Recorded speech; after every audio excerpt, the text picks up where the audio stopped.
شہر کراچی میں آپ نے جیسے اپنے ابتدائیہ میں عرض کیا کہ ٹیکس جو تنخواہ دار طبقوں پر جو ٹیکس لگایا گیا ہے، ہمارے یہاں ٹیکس نیٹ کو براڈ کرنے کا کوئی میکینزم فارمولیٹ آج تک ہم کر ہی نہیں سکے.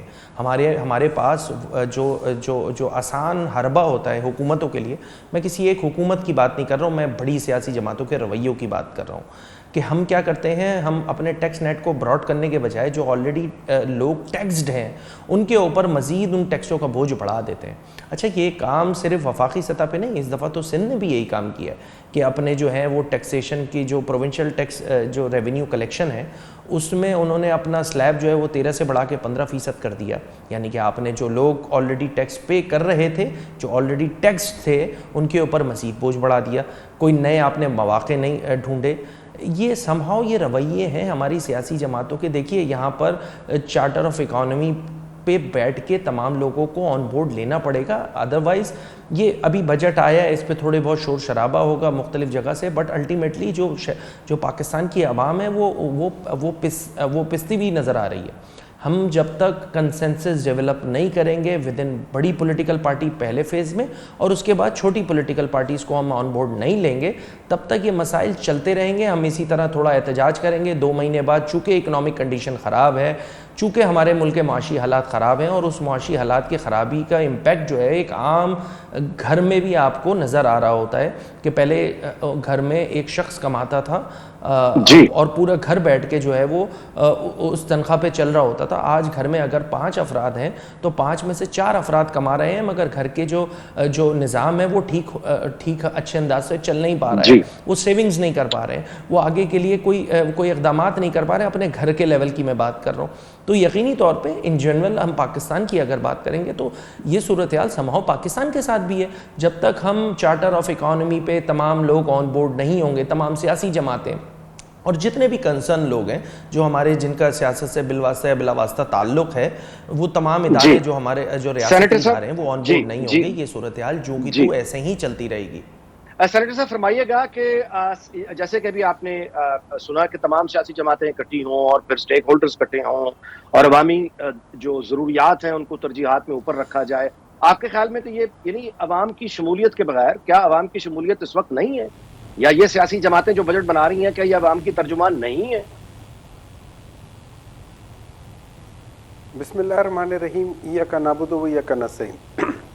دیکھیں جی، اس طرح یہ ہے کہ ہم لوگوں نے پچھلے جو آپ یہ سمجھ لیں کہ 1 مہینے کے اندر جو بھی چیزیں ہو رہی تھیں، جو مختلف پولیٹیکل پارٹیز کے لیڈرز جنہوں نے بجٹ سیشن میں تقریریں کیں، اس میں ہمیں ایک چیز جو ہے نا وہ تقریباً ہر ایک نے کہی ہے، ارسپیکٹو آف کس پارٹی سے ہر ایک نے ہے، وہ یہ ہے کہ یہ جو بجٹ ہے یہ عوام دشمن بجٹ ہے. اچھا، اس میں جو سب سے چیزیں جیسے اگر آپ مجھ سے پوچھیں کہ اس بجٹ کو میں عوام دوست بجٹ کرنا چاہتا تو میں کیا کرتا، میں پرابلی اوور آل اسی طرح ہی رکھنے کی کوشش کرتا، لیکن میں تھوڑا سا شفٹ جو ہوتا نا، میں جو اخراجات ہیں جو کہ اس وقت تقریباً 9 کھرب کے قریب ہیں، میں ان 9 کھرب کے اخراجات کو کم کر کے ڈراسٹیکلی کم کرتا. ڈراسٹیکلی مینز کہ جیسے یہ مراحت ملی ہیں جو پارلیمنٹیرینز کو زیادہ کر دیے ان کو میں نہ زیادہ کرتا. میں جو گاڑیاں ملی ہوئی ہیں سب لوگوں کو جتنے بھی ہیں، یہ تقریباً 1.5 لاکھ کے قریب گاڑی ہیں، اور پیٹرول اس کے اوپر 400 ہے، بجلی فری ہے، رہائش فری ہے، نوکر چاکر فری ہے. یہ میں ڈراسٹیکلی کاٹ دیتا. اگر میں یہ ڈراسٹیکلی کاٹ دیتا میں 4 سے 5 کھرب روپے یہاں بچا لیتا. یہ جو چیز ہے یہ میں شفٹ کرتا عوام کے اوپر. مطلب وہ جو بیلنس میں نے کرنا ہے وہ ٹیکس کی بجائے اس چیز سے میں کرتا، کیونکہ یہ یاد رکھیے ہم نے ریسنٹلی اس کی مثال دیکھی. اگر کوئی کہتا ہے کہ یہ نہیں ہو سکتا تو میں ان کو یہ بتاتا ہوں، ہم نے ریسنٹلی دیکھا ہے 10 دسمبر کو ہاویئر بیلی جو ہے وہ اس کا ارجنٹینا کا جو پریزیڈنٹ ہے، جب وہ آیا اس نے اسی طریقے سے اپنے ایکسپینسز کو ڈراسٹیکلی کم کرنے سے اس نے انفلیشن کو 25.5% سے 4.2% پہ لے گیا. تو یہ چیزیں ہمیں کرنی پڑتی ہے. اب جب عوام دشمن بجٹ آیا ہے تو اس کو ووٹ کس نے دیا ہے؟ جس نے اس کو سپورٹ کیا ہے وہ کم از کم عوام دوست نہیں ہو سکتے. اور وہ 3 پولیٹیکل پارٹیز ہیں، ایک PMLN، دوسری پیپلز پارٹی اور تیسری MQM اور باقی ایک دو چھوٹی موٹی پارٹیاں جو ان لوگوں نے کی ہے. اچھا اس میں اگر ہم ایک چیز دیکھیں آپ کو پتہ چل جائے گا کہ ایلیٹ کیپچر جو UNDP کی رپورٹ تھی اس میں کہا ہوا ہے کہ 1% جو ایلیٹ کیپچر جو ڈیسیژن میکنگ میں میٹر کرتے ہیں وہ اپنے لیے مراد کیسے لیتے ہیں. آپ نے دیکھا ہے ایک بیوروکریٹ ریٹائرڈ ہو یا جو بیوروکریٹ ہو اس کے پاس اگر اسلام آباد میں کوئی پلاٹ ہے جس کی مالیت ہو سکتا ہے 15 کروڑ ہو یا 20 کروڑ ہو اس کے اوپر ٹیکس نہیں ہے. اسی طریقے سے DHA کی جو پراپرٹیز ہیں اس میں جو بڑے بڑے جو ہیں وہ ریٹائرڈ اور اس میں ان کی بات نہیں کر رہا ہوں جو کہ 5 مرلہ 2 مرلے والے وہ بیچارے تو اس طرح کی جو لگژری لیونگ ہے اس میں تو آتی ہی نہیں ہے. آپ نے ان کو ایگزمپٹ کر دیا ہے ٹیکسز سے اور آپ نے غریب بندے کو ٹیکس پہ کر دیا ڈال دیا. اچھا اس میں کتنے اسٹوڈنٹس ہیں جو بیچارے باہر پڑھنے جاتے ہیں, کتنے لوگ ہیں جو یہاں سے باہر مزدور جاتے ہیں, ان کے اوپر آپ نے 12,500 روپے کا ایکسس ٹیکس لگا دیا ہے ان ٹریولنگ ان اکانومی. چلو میں مان لیتا ہوں کہ اگر آپ 2.5 لاکھ کا ٹیکس لگا لیتے بزنس میں تو بزنس میں میرے جیسے آپ جیسے لوگ یہ بڑے لوگ ہم چلے جاتے ہیں جو افورڈ کر سکتے ہیں ان کے اوپر اگر 2.5 لاکھ کا ٹیکس لگا دیا تو ٹھیک ہے ان کے اوپر بھی ذرا پریشر ہوگا لیکن وہ دے سکتے ہیں. نہیں دے سکتے تو اکانومی میں ٹریول کریں. لیکن جو اکانومی کلاس والا بندہ ہے وہ بڑی مشکل سے یہ ٹکٹ خریدتا ہے, وہ اس کے اوپر بھی آپ نے اتنا زیادہ کر لیا. ایک تو آلریڈی ہماری ڈی ویلیو ہوئی ہے, پھر آپ اس کے بعد اوپر یہ ٹیکس لگا لیتے ہیں. تو مجھے سمجھ نہیں آتی. اچھا مجھے یاد ہے بلاول بھٹو, مریم نواز کہ کبھی آپ نے سنا ہے کہ 300 یونٹ بجلی کے اوپر کوئی آپ کو فری دے گا؟ میں آپ کو بتا دیتا ہوں 200 یونٹ بجلی اگر آپ کو 2,500 روپے آتی ہے تو 1 یونٹ یا 2 یونٹ اوپر ہونے پر آپ کا بل 4,500 5,000 6,000 7,000 8,000 روپے بڑھ جاتا ہے. مطلب مجھے یہ سمجھ نہیں آ رہی کہ جب آپ یہ دیکھیں IMF آپ کو یہ نہیں کہتا کہ آپ اپنے پسے ہوئے طبقے کو پیسو. IMF سمپل یہ کہتا ہے کہ آپ اپنے بجٹ کو بیلنس کرو. اب بیلنس کرنے کا طریقہ یہ ہو جاتا ہے کہ اپنے اخراجات کم کرو. اگر آپ اپنا بزنس نہیں بڑھا سکتے, آپ میں اتنی عقل نہیں ہے کہ آپ بزنس بڑھا سکے, تو پھر آپ کم از کم اپنے ایکسپینسز کم کر لو. جی یو میڈ یور پوائنٹ سر. میرا خیال ہے کہ اب وقت آتا ہے کہ ہم حکومتی یعنی نمائندہ کرن ڈار صاحب ہمارے ساتھ موجود ہیں, ان سے رد عمل حاصل کریں. آپ نے MQM کا بھی نقطہ نظر سن لیا, آپ نے PTI کا بھی نقطہ نظر سن لیا, کیا کہنا چاہیں گے آپ؟ بسم اللہ الرحمن الرحیم. سب سے پہلے تو انیک آپ کا شکریہ کہ آپ نے مجھے اپنے پروگرام میں مدعو کیا. بالکل ابھی MQM کی طرف سے بھی علی خورشیدی صاحب بات کر رہے تھے, PTI کی طرف سے ہمایوں صاحب, سینیٹر ہمایوں صاحب بات کر رہے تھے. میں یہ تو نہیں کہہ رہی ہوں کہ بالکل جو سپیچز کی انہوں نے بات کی کہ قومی اسمبلی میں جو سپیچ ہوئی اور جو سینٹ میں سپیچ ہوئی, کس نے اس کو عوام دوست بجٹ نہیں کہا.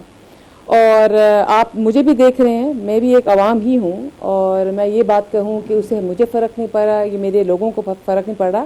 ہم سب ہمیشہ یہ بات کرتے ہیں کہ عوام کے اوپر یہ بوجھ ڈالا گیا, یہ سبھی کے اوپر بوجھ ہے. اور جہاں تک میں اس کی بات کروں بجٹ کی, دیکھیں مشکل وقت میں مشکل فیصلے ہوتے ہیں, پاپولر فیصلے نہیں ہوتے, اور یہ مشکل فیصلے کیے. آپ نے بھی پرائم منسٹر صاحب کو دیکھا ہوگا, میں ان کو آبزرو کر رہی تھی, اور میرے خیال سے میڈیا جو ہے وہ مجھ سے زیادہ ان کو آبزرو کر رہا ہوگا کہ جب بجٹ پاس ہو رہا تھا یا بجٹ کی جو شکیں آ رہی تھی تو میں نے شہباز صاحب کو, پرائم منسٹر صاحب کو بہت ٹینس دیکھا. حالات مشکل ہیں. اگر میں اس کی بات کروں, میں پیچھے لے کر چلوں تو دیکھیں یہ تسلسل ہے. جو بھی بات کہی کہ ہم جمہوری ادوار میں کچھ عرصہ ہوا, ہمیں 2008 سے آنورڈ اگر میں کہوں تو پاکستان جو ہے اس نے کرولنگ کرنا شروع کی ہے, اور ہم ادواروں میں جمہوری ادواروں میں شامل ہوئے. پھر وہ وقت بھی تھا 2013 میں جب پاکستان میں اندھیرے تھے, الیکٹریسٹی کا بہت بڑا شارٹ فال تھا. پھر میں اگر دہشت گردی کی بات کروں تو وہ بھی تھا. یہ بھی دیکھا گیا کہ اس 5 سال کے اندر 3.5 پونے 4 سال اگر میں غلط نہیں ہوں تو الیکٹریسٹی جو ہے وہ جو لوڈ شیڈنگ تھی وہ ایک خواب کی طرح لگ رہا تھا, اور دہشت گردی پہ بھی بہت کنٹرول کر لیا گیا تھا. اس کے بعد آ جائیں 2018 سے 23 پر آ جائیں تو دیکھیں, مجھے بتا دیں, میں کسی کا نام نہیں لیتی ہوں, مجھے بتا دیں کیا کیا گیا. IMF سے وعدہ کیا گیا. دیکھیں پاکستان ایک ترقی پذیر ملک ہے. ہمیں IMF کے پاس مجبوری کے تحت حکومت کو IMF کے پاس جانا پڑتا ہے. اس کے وعدے توڑے گئے. آپ نے دیکھا پچھلی حکومتوں میں کیا ہوا, ہم نہیں جائیں گے. اور جب مشکل وقت میں ہمیں IMF کے مشکل کیا کہہ سکتے ہیں ان کی تمام شرائط کو ماننا پڑا, اس کے بعد ہم گئے, ہماری حکومت گئی, میں پچھلی حکومت کی بات کر رہی ہوں. تو اس کے جو اثرات ہوتے ہیں, ایسا نہیں ہوتا کہ اثرات اسی وقت ہوتے ہیں اور اس وقت ختم ہو جاتے ہیں, اس کے اثرات آتے ہیں. اسی اثرات کا یہ تسلسل ہے کہ ہم اس مشکل وقت میں بہت میں سمجھتی ہوں بہت مشکل وقت. آپ کی بات کا بہت احترام ہے, لیکن مجھے یہ کہنے کی اجازت دیجیے کہ آپ کا جواب ماضی کی مثالوں پر چل رہا ہے. مطلب جو گزارش ہے, جیسے مثال کے طور پر سینیٹر صاحب نے کہا کہ وہ سادگی اگر دیکھنے میں نظر آتی, غیر ضروری اخراجات کا خاتمہ ہوتا, تو شاید تنقید اس طرح کی نہ ہو. اس پر آپ کا کیا رد ہے؟ آپ کو 2013 سے اگر میں غلط نہیں ہوں تو 2016-17 میں بھی میرا ایئر ایک آدھا کہیں آگے پیچھے ہو جائے. آپ کو یاد ہوگا پرائم منسٹر, اس وقت کے پرائم منسٹر نواز شریف صاحب نے کہا تھا کہ یہ IMF کا آخری جو ہے وہ ان کے ساتھ ہمارا معاہدہ ہے. ہم IMF کو خداحافظ کر رہے تھے. مجھے یاد ہے اس میٹنگ میں بھی اس میٹنگ میں موجود تھی. وہ بھی ایک وقت تھا. میں پوچھ چلیں آپ نے جو سوال کیا کہ میں پچھلوں پر نہیں جا رہی, لیکن مجھے بتا دیں پھر IMF کے پاس نہ جانے کی بھی ہم باتیں کر رہے تھے کہ جی ہم IMF کے پاس نہیں جائیں گے, لیکن ہم گئے. جہاں تک اخراجات کی بات ہے, آپ نے دیکھا ابھی پرائم منسٹر شہباز صاحب نے میٹنگ کی جس میں انہوں نے بات کی کہ PWD جیسے جو ہیں ادارے ان کو بند کیا جائے گا, ان کی رائٹ سائزنگ کی جائے گی اس جیسے اداروں کی, جو کہ اگر وائٹ ایلیفینٹ کہوں یا کچھ اور بھی کہہ دوں ان کو کہ جو بوجھ ہیں اس طرح ڈیفینیٹلی اس طرح پاکستان کا جو اس کے جو ریونیو کا سسٹم ہے اس میں ہم بہتری لا سکتے ہیں. اور کافی اخراجات جو ہیں وہ دیکھیں عمران خان صاحب آئے, انہوں نے انڈے کٹے گاڑیاں وہ سب لوگ بیچ بچا کے انہوں نے لوگوں کو اور طریقے سے لگا دیا. اور پھر جب ایمبیسڈرز ہمارے پاکستان میں مختلف ممالک کے لوگ آتے تھے, وزیر اعظم آتے تھے اور صدر آتے تھے, تو پھر ہمیں گاڑیاں جو ہیں وہ رینٹ آؤٹ بھی ہمیں رینٹ پہ لینی پڑتی تھی. وہ بھی ایک وقت تھا. دیکھیں میں اگر کسی پہ بھی نہ ڈالوں, میں کسی بھی پچھلی حکومت پہ نہ ڈالوں, تو پھر بھی میں کہوں گی یہ مشکل ترین بجٹ تھا. ہمارے لیے بھی اس کو بنانا اتنا آسان نہیں تھا. ہم بھی عوام میں سے ہیں, اور یہ جو یہ کہہ دیتے ہیں کہ ہم عوام میں نہیں جا رہے. دیکھیں 16 ماہ کی حکومت ہم نے کی, ہم نے بہت مشکل ترین حکومت کی. اس میں ہم نے اپنی پاکستان کو ڈیفالٹ ہونے سے نہ بچائیں. کیا ہم نے پاکستان کو ڈیفالٹ ہونے سے نہیں بچایا؟ کیا ہم ایسے اقدامات نہ کریں کہ پاکستان کو ڈیفالٹ ہونے کے لیے ہم کوئی کام کر سکیں؟ اور آپ یہ چاہ رہے ہیں کہ ہم پاکستان کو ڈیفالٹ ہونے کی طرف لے جائیں اور ہم کام کرتے رہیں. یہ کام نہیں ہو سکتا. سیاست جو ہے وہ سیاست ضرور کھیلیں گے, ہم سیاست ضرور کریں گے, لیکن میرے خیال سے پہلے پاکستان کو بنا لیں, اس کو اس ترقی کی راستے پہ ڈال دیں تاکہ ہم سیاست بھی کر سکیں بعد میں. جی میں بڑے ادب سے عرض کرتا ہوں کہ جتنے بھی سوال کیے گئے وہ اس کا کوئی یعنی ماضی کے حوالے ضرور دیے گئے, لیکن میرا خیال ہے کہ جو میں سمجھا ہوں وہ یہ ہے کہ آپ کو اس بات کا احساس ہے کہ یہ مشکل ترین بجٹ ہے. اب اگلا سوال میں آپ سے اس کمرشل بریک کا بالکل جی میں اب آپ سے یہ بھی جاننا چاہوں گا کہ ایک طرف آپ کی پنجاب حکومت کی پرفارمنس ہے, دوسری طرف وفاقی حکومت ہے. کیا آپ سیریسلی یہ سمجھتے ہیں کہ آئندہ والے انتخابات میں آپ وفاقی حکومت کی یہ بوجھ آپ کی سیاست پر نہیں پڑے گا اور پنجاب حکومت کی پرفارمنس آپ کو نکال کے لے جائے گی؟ اس موضوع پر ہم بات کریں گے اس کمرشل بریک کے بعد. ہوا ہے کمرشل بریک کا, اس کے بعد یہیں آپ سے ملاقات ہوتی ہے. جی ویلکم بیک.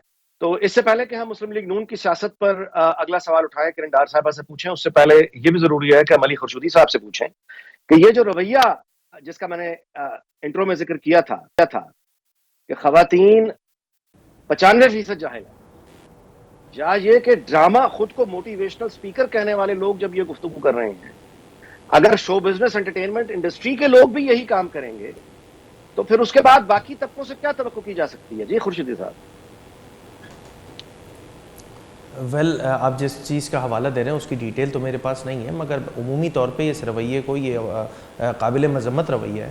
اور اس کی جتنی بھی مذمت کی جائے کم ہے. خواتین کا کردار, خواتین, بھئی ہماری آبادی کا پروپورشن دیکھ لیجئے جناب, اور اس کے بعد جو ہمارے خواتین, جو اگر میں میل اور فیمیل میں ڈسٹنگوش کر کے, فیمیلز کی پارٹیسپیشن پارلیمنٹری پالیٹکس سے لے کر مختلف شعبہ زندگی میں اگر میں ڈیٹیل میں چلے جاؤں تو اس پہ تو آپ گھنٹوں بیٹھ کے صرف پروگرام کر سکتے ہیں کہ کس انداز سے جو ہے ہمارے ملک کی خواتین جو ہے انہوں نے اپنا نہ صرف اپنا جو مختلف اداروں میں مختلف پوزیشنز پہ جہاں موجود ہیں اپنا لوہا منوایا ہے, اور اس طرح کے بیانات دینا وہ تو یہ تو ڈی موٹیویٹ کرنے والی بات ہوتی ہے, اور اس کی تو جتنی بھی مذمت کی جائے کم ہے. میرے پاس اس کے علاوہ چونکہ جس چیز کا آپ حوالہ دے رہے ہیں اس کی ڈیٹیل میرے پاس نہیں ہے. اگر اس طرح کے رویے پروان چڑھیں گے ہمارے معاشرے میں تو یہ معاشرے کے لیے کوئی بہتری والے کام تو کہیں سے بھی نہیں نظر آ رہے, کیونکہ معاشرہ ہمارا ویسے ہی جو ہے وہ ہم نے اس کو جو ہے وہ اتنا, ایک تو ہمارے یہاں بھی مختلف پورشنز بنے ہوئے ہیں, ایک تو فیوڈلائز معاشرہ ہے ہمارا, اس کے اندر پھر اتنے زیادہ فنڈامنٹلسٹ جو اپروچ رکھ کے بہت ساری چیزیں کی گئی ہیں اور جو دہائیوں تک کی گئی ہیں. اب جا کے تھوڑا سا سانس لینے کا موقع ملا ہے اس معاشرے کو بھی, تو جہاں پہ اگر خواتین اس انداز سے اپنے آپ کو کیری کرتے ہوئے اپنا پروپورشن جو ہے اپنی پارٹیسپیشن جو ہے اس کو وہ امپیکٹ ڈال رہی ہیں سوسائٹی میں, تو اس کو ہمیں پروموٹ کرنا چاہیے, نہ کہ ڈی موٹیویٹ کرنا چاہیے. میرا پوائنٹ آف ویو بڑا بنیادی سا یہ ہوگا اس ایشو پہ. اچھا, اور یہ بتائیے گا کہ سماجی رویوں میں یہ انتہا پسندی اس کو زیر بحث لانا کتنا ضروری ہے؟ یعنی صرف مذہبی انتہا پسندی کے تو ہم بات سنتے ہیں, ان انتہا پسند رویوں کو, یعنی ان کے خلاف کسی آپریشن عزم استحکام کی ضرورت ہے. دیکھیے اپنے رویوں کو تبدیل کرنے کی ضرورت ہوگی, اور میں پھر دوبارہ دیکھیں ہمارے پاس ایک جیسا تیسا ہی صحیح ایک جمہوری نظام موجود ہے. اب اس پہ آپ بحث کر سکتے ہیں, بحث کی جا سکتی ہے کہ کتنے جمہوری رویے بھی ہماری سیاسی جماعتوں کے اندر ہیں یا نہیں ہیں, یہ ایک ڈیبیٹیبل ٹاپک ہے. بٹ ہیونگ سیڈ دیٹ میں صرف اتنی سی بنیادی سی بات کروں گا کہ ان تمام ایشوز کو ٹیک اپ کرنا اور اس پہ کنسنسس ڈیولپ کرنا. اس سے پہلے میں کوئکلی بس ایک چھوٹا سا چاہوں گا 30 سیکنڈ کا میں رسپونڈ کر دوں جو ہمارے پی ٹی آئی کے سینیٹر صاحب نے جو بات کہی. بھئی جناب دیکھیے, بلیم گیم کی سیاست سے ہمیں باہر آنا ہوگا. آپ کے پاس بھی تو 4 سال رہی نا, جو اقدامات آپ نے کرنے کی بات کی تھی کہ نان ڈیولپمنٹ ایکسپینڈیچر کو کم کرنے کی ضرورت ہے, انڈائریکٹ ٹیکسز کا نیٹ جو ہے اس کو کم کرنے کی ضرورت ہے, تو جناب وہ 4 سال تو آپ کے پاس بھی موجود تھے. اچھا, ان 4 سالوں میں جو ہے وہ اقدامات نہیں نظر آئے. تو میں پھر دوبارہ میں without going into the blame game والی سچویشن میں بنیادی بات یہ کر رہا ہوں کہ ہم تمام بڑی سیاسی جماعتوں کو ایک چارٹر آف اکانومی بیٹھ کے سائن کرنے کی ضرورت ہے کہ اس میں اس بحث میں جائے بغیر کہ کس کی حکومت ہے اور کس کی حکومت نہیں ہے. ہمیں سسٹم کو پہلے تو اس پریشانی سے باہر نکالنا ہے, پریشانی کے دلدل سے باہر نکالنا ہے اور سسٹینیبل بنانا ہے. اگر سسٹینیبل اکانومی جو ہے ہم اس پہ بیٹھ کے کنسنسس ڈیولپ کر لیں گے تو یقین جانیے جتنی بحث و مباحثہ ان ٹی وی پروگرامز میں بیٹھ کے پاکستان کی اکانومی کو کیا جا رہا ہے, ہمارے پاس آلٹرنیٹ آپشنز موجود ہیں. ہمارے پاس بہت سارے ایسے ٹیکسیبل جن پورشنز کو ایک میں مثال دے دیتا ہوں, ایگریکلچر انکم ہے وہ ہمارے یہاں ٹیکسیبل ہی نہیں ہے. ایک ہی بحث ہے. اب اس پہ جن کی جو ایگریکلچرسٹ ہوتے ہیں وہ اپنے بیان بازی کر رہے ہوتے ہیں. بھائی جو تنخواہ دار طبقہ ہے وہ ان کے اوپر 7 سلیب, اگر میں سندھ کی بات کر لوں 7 سلیب جو ہے اس پہ جو ہے وہ ٹیکسز دے رہے ہوتے ہیں, اور شروع کے 3 سلیب جو ہے وہ ایگزمپٹ ہوتے ہیں اگر کوئی ایگریکلچرسٹ ہے. تو یہ ایک بحث ہے. دیکھیے بنیادی باتیں ہمیں اپنے بنیادی چیزوں کو ٹھیک کرنے کی ضرورت ہے. اچھا, جو شہر معاشی ہب کہلاتا ہے اس شہر پہ انویسٹمنٹ کرنے کو نہ فیڈرل گورنمنٹ تیار ہے نہ پروونشل گورنمنٹ تیار ہے. اب اس میں یہ بحث مباحثہ چل رہا ہوتا ہے کہ جی شہر کراچی میں اگر پانی کا نظام پہنچانے کی ذمہ داری صوبائی حکومت کی ہے تو وفاق کہتا ہے کہ بھائی یہ تو صوبے کی ذمہ داریوں میں سے ایک ذمہ داری ہے, وہ صوبہ پوری کرے. اور صوبہ یہ کہتا ہے کہ چونکہ بڑا کام ہے اس لیے ہمیں وفاق کی ضرورت ہے. ہم اسی بحث میں پڑے ہوئے ہیں. اور اس شہر, اور میں شہر کراچی کی اگر بات کروں جو کہ نیشنل ایکسچیکر میں کوئی 60% سے زائد اور پروونشل ایکسچیکر میں 90% سے زائد ریونیو کما کے دیتا ہے, اس شہر کا حال یہ ہے کہ میں جس جگہ بیٹھا ہوا ہوں وہاں پہ لائٹ نہیں ہے, اور میں جس علاقے میں بیٹھا ہوں وہاں سال میں 4 بار صرف 4 گھنٹوں کے لیے, یعنی کہ پورے سال میں صرف 4 گھنٹوں کے لیے پانی آتا ہے. ان تمام صعوبتوں کے باوجود یہ شہر کنٹریبیوٹ کر رہا ہے نیشنل اکانومی میں 60% سے زائد. تو بجائے اس کے کہ ہم آلٹرنیٹ آپشن جس کی ڈسکشن ہو رہی ہے, بھائی آپ کے پاس ایک شہر موجود ہے, اس میں پوٹینشیل موجود ہے, وہ اس بری صورتحال میں آپ کو 60% سے زائد ریونیو کما کے دے رہا ہے. میں تو کہہ رہا ہوں ڈیل کریں بھائی اس شہر سے, اس شہر کے اوپر انویسٹمنٹ کیجئے, وہ آپ کو یہ انویسٹمنٹ پچھلے اگلے 4 سالوں میں آپ کو امپیکٹ دیتی ہوئی نظر آئے گی. تو ان سب معاملات میں آپ کو کنسنسس ڈیولپ کرنے کی ضرورت ہے. دس از مطلب ہے ہاریفائنگ کہ ایک سال میں 4 گھنٹے پانی آیا, آپ پانی آتا ہے. ترجیح سینیٹر صاحب آپ کا کیا رد عمل ہوگا؟ دیکھیں مجھے ایک چیز جو سمجھ نہیں آئی, مجھے تھوڑا سا کلیئر کر دیں. جب آپ کہتے ہیں کہ یہ جو عورتوں کے بارے میں کہا گیا ہے کہ یہ 50% جاہل ہیں, یہ اس کا مطلب مجھے تھوڑی سی آواز 95% جاہل مینس کہ یہ موٹیویشنل اسپیکر صاحب ہیں جی, یہ ایک موٹیویشنل اسپیکر صاحب ہیں جی, اچھا ساحل کے نام سے. دیکھیں اس طرح ہے, ان کی ایک ٹی وی چینل پہ بہت مشہور ڈیبیٹ ہوئی ہے. ٹھیک ہے, دیکھیں اس کو چھوڑ دیں. میں اب اس میں الفاظ کو چھوڑ کے میں اسٹیٹسٹکس کے لحاظ سے دیکھنا چاہوں گا کہ ہماری جو 50% آبادی ہے وہ عورتوں کے اوپر ہے, مے بی 50 سے ذرا زیادہ ہے, 54% کے آس پاس ہے. ٹھیک ہے, اب اس کے اوپر ہمیں یہ دیکھنا پڑے گا کہ اس کے اوپر ایجوکیٹڈ کتنی پرسنٹ عورتیں ہیں. ٹھیک ہے, وہ عورتیں جنہوں نے تعلیم حاصل کی ہے, یا جو آؤٹ آف سکول نہیں رہے, یا وہ سارے بچے یا وہ ساری چیزیں وہ کر نہیں رہی ہیں. اب دیکھیں جو جہالت ہوتی ہے نا, اس کے لیے آپ کے لیے ان پڑھ ہونا ضروری نہیں ہے. بہت سارے پڑھے لکھے لوگ بھی جاہل ہوتے ہیں. ٹھیک ہے, اس کی وجہ جب آپ کے ڈیسیژنز جو ہوتے ہیں نا, ٹھیک ہے نا, تو اس کے لیے وہ ہے. تو آپ اس کو مے بی اگر وہ کچھ کہنا چاہتے تھے ان کے الفاظ, اور اگر موٹیویشنل اسپیکر ہے he should be very careful کہ ان کے ورڈز کیا ہوتے ہیں, کیونکہ آرٹیکولیشن اور selection of words are very important.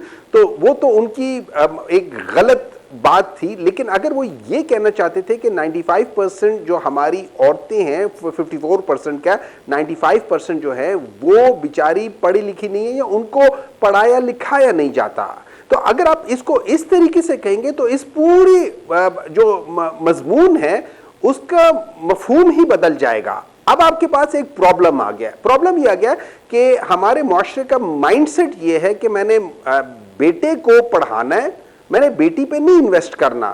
میں کیوں بیٹی کو پڑھاؤں, میں کیوں نہ خالی بیٹے کے اوپر کروں اور جائیداد بناؤں, اور وہ بھی بیٹے کے نام کروں, بیٹی کے نام نہ کروں.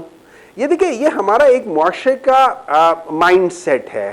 ٹھیک ہے, اور اس میں ہم سارے شامل ہیں. اس میں اگر آپ دیکھیں گے, آپ یہ جو اگر آپ کورٹس میں جائیں تو بہت بڑے بڑے لوگوں کے اندر بھی یہی پرابلم آ رہی ہے کہ جب وہ اپنی جائیداد کا ڈویژن کر رہے ہیں, وہ اپنے بیٹیوں کو اس میں سے الگ کر کے صرف بیٹوں کے اوپر کنسنٹریٹ کر رہے ہیں, اور حالانکہ ان کو پتا ہونا چاہیے کہ سورہ کوثر کس بیسس پر آیا تھا. تو اگر ان کے پاس علم نہیں ہے اور وہ صرف جا کے جسٹ بیکاز کہ کسی کو ایکسس ہے میڈیا کے اوپر, وہاں جا کے اوٹ پٹانگ باتیں کر لیتے ہیں, so that doesn't justify what he is saying. So anyway میں اس پورے مفہوم کو فرق کر کے بتا دیا کہ کس طریقے سے شاید وہ بات کرنا چاہتے تھے, لیکن ان کے پاس وہ الفاظ کے چناؤ کا طریقہ نہیں تھا. اب بات آ جاتی ہے, دیکھیں بات یہ آ جاتی ہے کہ ہاں پاکستان تحریک انصاف نے 4 سال کیے ہیں. پاکستان تحریک انصاف نے جو اپنا پیراڈائم شفٹ کیا تھا اکانومی کا, وہ کیا تھا فرام جو نارمل روٹین ہوتا ہے اس سے چینج کرنے ایکسپورٹ اورینٹڈ کیا تھا. جب انہوں نے ایکسپورٹ اورینٹڈ کیا تھا تو پہلے 1-1.5 سال میں ڈپ آئی تھی. اچھا, اس میں ایک وجہ آپ کی جو کووڈ تھا وہ بھی تھا. ٹھیک ہے, لیکن اس کے بعد آپ دیکھیں 2021 اور 2022 یہ 2 سال میں متواتر کوئی پولیٹیکل پارٹی پاکستان کی ہسٹری میں آج تک 1970 سے لے کے آج تک کسی پولیٹیکل پارٹی نے 2 کنزیکٹیو سال 6 جی ڈی پی کو ٹچ نہیں کیا, ماں سوائے پاکستان تحریک انصاف کے. اگر آپ ان کے سارے جو پیرامیٹرز ہیں آف اکنامک پیرامیٹرز ہیں, اگر آپ ان کو دیکھ لیں تو ہر ایک کے اندر گروتھ ہے. اور جب یہ کہتے ہیں نا کہ سسٹینیبل اکانومی ہونی چاہیے, I M F, World Bank, ہر ایک نے کہا تھا یہ فیبرری کی بات ہے 2022 کی، فیبرری 2022 سے 3 ہفتے پہلے جب ان لوگوں نے کیا تھا۔ مختصر ایک کامنٹ لینا چاہوں گا، فواد چودھری صاحب نے آج کہا ہے کہ پی ٹی آئی کی تمام لیڈرشپ جو ہے ان کے ہوتے ہوئے عمران خان جیل سے باہر نہیں آ سکتا۔ کوئک اس پہ مجھے آپ اپنا کامنٹ دے دیجئے۔ دیکھیں اس طرح ہے کہ عمران خان کے جو جیل میں اس وقت وہ ہے نا، وہ آلریڈی غلط وجوہات کی بیسس پہ جیل میں، ان کو تو جیل میں ہونا ہی نہیں چاہیے تھا، ان کے اوپر ان میں سے کوئی کیس نہیں ہونا چاہیے، تو اگر وہ آج جیل میں ہیں تو وہ صرف ایک وجہ سے نہیں، دیکھیں I don't agree with him humbly I don't agree with him۔ وہ یہ ایک پولیٹیکل نیریٹو لے کر چلنا چاہ رہے ہیں جس سے میں شدید اختلاف کرتا ہوں کہ اگر وہ یہ کر رہے ہیں، لیکن یہ ضرور ہے کہ اگر آج عمران خان جیل میں ہے تو اس کی وجہ پاکستان کی عدلیہ کی غیر منصفانہ جو کارکردگی ہے یہ اس کی وجہ سے، ورنہ عدت والا کیس جو کہ شریعت کے خلاف ہے، جو کہ نہیں، دیکھیں مجھے ایک بات بتائے، جب آپ کو شریعت کہتی ہے اور اگر آپ شریعت کے خلاف جا رہے ہیں تو آپ آرٹیکل 2 کی بھی خلاف ورزی کر رہے ہیں۔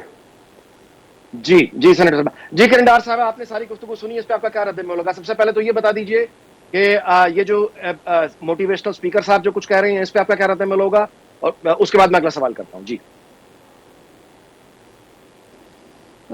ایک آپ ان کا نام لے رہے ہیں کہ موٹیویشنل اسپیکر، اور میں خود خاتون ہوں، میں یہاں موجود ہوں، اور میں آج جس مقام پر ہوں، دیکھیں جو معاشرہ ہے نا وہ صرف مردوں کا نہیں ہے، وہ اور نہ ہی وہ صرف عورتوں کا ہے، یہ مرد اور عورت دونوں کو ملا کے یہ معاشرہ بنتا ہے۔ میں آج جو یہاں بیٹھی ہوئی ہوں، میرے والد اللہ ان کے درجات بلند کریں، میرا بھائی، میرا میاں اور میرا بیٹا، یہ 4 مرد سوسائٹی کے نہیں، یہ میرے گھر کے 4 مرد ہے جس کی وجہ سے میں آج آپ کے سامنے بیٹھ کے بات کر رہی ہوں، ٹھیک؟ تو جو سپورٹ ہے خواتین کو باہر نکلنے کی، یہ تو گھر سے شروع ہوگی، ٹھیک ہے؟ اور آپ ان کو کہہ رہے ہیں موٹیویشنل اسپیکر، تو مجھے بتا دیں، ابھی ہمایوں صاحب نے ایک بڑی اچھی بات کی کہ ان کو اپنا بات چناؤ جو ہے نا وہ الفاظ کا چناؤ بہت اچھے طریقے سے کرنا چاہیے۔ مجھے اچھا لگا یہ 2 مرد یہاں بیٹھے ہوئے میرے کولیگ جو ہیں وہ ہم خواتین کو سپورٹ کر رہے ہیں۔ پھر میں کہوں گی ایک عورت اکیلی کچھ نہیں کر سکتی، سوری ٹو سے، میں خود عورتوں میں بتا رہی ہوں، میں کہتی ہوں آپ کے رشتوں میں نا یہ 4 رشتے جو ہے نا وہ بہت امپورٹنٹ ہے، یہ آپ کو سپورٹ کریں گے آپ سوسائٹی میں آئیں گے، یہ آپ کو سپورٹ نہیں کریں گے آپ سوسائٹی میں ریبل ہو کے آ سکتے ہیں، آپ ان کے اگینسٹ جا کے آ سکتے ہیں، لیکن جو مقام ہے نا سوسائٹی میں وہ یہ 4 مرد ہی آپ کو ان نظریات کا مقابلہ کرنے کی ضرورت تو ہے نا، یعنی ایک جو بالکل آپ ٹھیک کہہ رہے ہیں، آپ یقین کریں اس جب وہ جو بات کر رہے تھے پبلک میں، کوئی ایک بندہ میں کہتی ہوں وہاں پہ وہ کھڑا ہو جاتا، وہ ان کو سنب کرتا، وہ ضرور کچھ بولتا، تو میرے خیال سے یہ قصہ وہیں پہ ختم ہو جاتا۔ لیکن ظاہر ہے کہ ریگولیٹری اتھارٹی میں کہہ رہی ہوں میرے خلاف بولا ہے، انہوں نے اپنے پیرنٹس کے خلاف بھی بولا ہے، انہوں نے اپنے گھر کی خواتین کے خلاف بھی بولا ہے، انہوں نے صرف میرے خلاف نہیں بولا، انہوں نے اپنے خواتین جو ان کی گھر کی ہر رشتے کی عورت، وہ ماں، مامی، خالہ، بیٹی، بہو، انہوں نے ہر رشتے کے خلاف بولا۔ اچھا کرن صاحب، میں آخری سوال آپ سے کرتا ہوں، فرمائیے گا کہ یہ جو پالیسی دکھائی دے رہی ہے، مطلب یہ کہ کیا یہ بات قابل فہم ہے کہ ایک ہی جماعت کی حکومت پنجاب میں اور وفاق میں ان کا جو نتائج ہیں وہ سم ہاؤ مختلف ہوں گے، اور لوگ پنجاب حکومت کی کارکردگی کو دیکھیں گے، وفاقی حکومت کی کارکردگی کو نظر انداز کر دیں گے؟ کیا یہ آپ کو لگتا ہے کہ ایسا ہوگا؟ دیکھیں 18th امینڈمنٹ کے بعد اختیارات آ گئے صوبوں کے پاس، صوبے اپنی کارکردگی کر رہے ہیں اور وفاق اپنی کارکردگی کر رہا ہے۔ ایسا بالکل نہیں ہے کہ پنجاب حکومت کی طرف دیکھ کے جو ہے فیڈرل حکومت اپنے وہ فیصلے کرے گی۔ دیکھیں یہ کڑوی گولی ہے، یہ بجٹ ایک کڑوی گولی ہے، اور مجھے یقین ہے، مجھے آپ بتا دیں مسلم لیگ نون کو جب بھی حکومت ملی پاکستان کرائسس میں ہی تھا، مشکل وقت میں پاکستان کی جو باغ دوڑ تھی وہ مسلم لیگ نون نے سنبھالی، اور مسلم لیگ نون نے پروو کیا، اس کو نکالا، ان اندھیروں سے نکالا، وہ دہشت گردی ہو، وہ الیکٹریسٹی کا شارٹ فال ہو، ان سے نکالا۔ تو میں سمجھتی ہوں آج بھی 2024 میں جب یہ باغ دوڑ ہمارے ہاتھ میں آئی ہے میاں محمد نواز شریف کی قیادت میں اور میاں شہباز صاحب میں سمجھتی ہوں میاں شہباز صاحب کسی تعریف کے محتاج نہیں ہے کہ انہوں نے اس چیز کو پروف کیا ہے. وہ ایک اسٹرانگ میں سمجھتی ہوں امیزنگ ایڈمنسٹریٹر ہیں. تو میں اس یقین کے ساتھ کہتی ہوں کہ 3-4 مہینوں کے اندر اندر آپ کو یہ ریلیف نظر آئے گا. میں آپ کو پھر کہوں گی کہ 3-4 مہینے میں، سال کی بات نہیں کہہ رہی ہوں، آپ ابھی تو 5 سال بنے ہوئے ہیں جی. یہ 5 سال کے بعد الیکشن ہو رہے ہیں نا پاکستان میں. 5 سال بنے ہوئے. ایسا نہیں ہو سکتا کہ فیڈرل حکومت کی جو پنجاب حکومت کی کارکردگی ہے اس کے اوپر جو ہے وہ فیڈرل حکومت جو ہے نا وہ اپنا نام پیدا کر لے گی. It's not possible. ٹھیک، میں پھر آپ کو کہوں گی، میں فیڈرل حکومت کی بات کر رہی ہوں. ہر یہ ساری قسم رہی. اور سچی بات یہ ہے کہ اس میں جو خوشی ہوئی ہے سن کے کہ کوئی بھی سیاسی جماعت ہو وہ سماجی انتہا پسندی کے رویوں کی مذمت کرتی ہے، ریکارڈ پر آ کر مذمت کرتی ہے.